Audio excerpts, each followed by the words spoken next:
It's a tenant's worst nightmare, getting evicted and having to look for a new place to call home in Toronto's hot rental market. It's a reality for hundreds, according to advocates who say some landlords are using a loophole, terminating a tenancy based on them or family members moving in. What's happening now is a lot of tenants are just being pushed out on this premise that someone's moving in.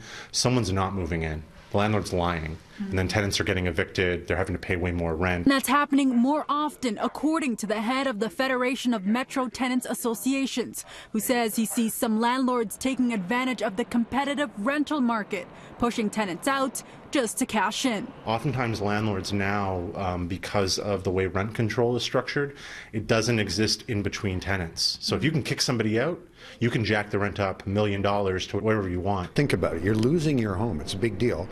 But also, if they're at the lower end of the rental market, there's nowhere they can move. That's because Toronto isn't building as many low-income units to keep up with tenant evictions. That's according to Councillor Gord Perks, who sits on housing and tenant committees and whose ward, Parkdale, is seeing vast changes, with residents claiming they are being pushed out by landlords. You think we're scared? We're not going anywhere. They'll use any trick in the book to get rid of someone's home so that they can make a bigger profit. The Federation of Rental Housing Providers of Ontario says some condo investment owners are at risk of losing money when maintenance fees increases are higher than the province's 1.8% rental cap.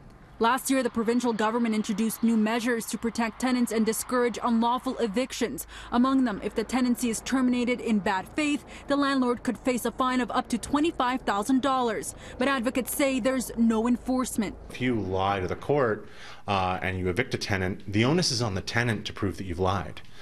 So if you're just cashing in thousands of dollars, again, there's not going to be anything that the court's going to do about that. But building a case takes time and money for tenants, a tedious task. That's why some are pushing for Ontario to implement measures like rent control that would put a cap on rent increases between tenants and deter anyone looking to use this loophole. The Federation of Metro Tenants Associations also wants to see stricter penalties for anyone breaking the law. If a landlord's caught doing this, it ought to be an automatic fine. They have to pay through the nose. Any extra rent they've got, they should be levied against them. And the good news is there are resources available for tenants to use, like the Federation of Metro Tenants Association. There's also free legal advice available at the Landlord and Tenant Board. For City News, I'm Faiza Amin.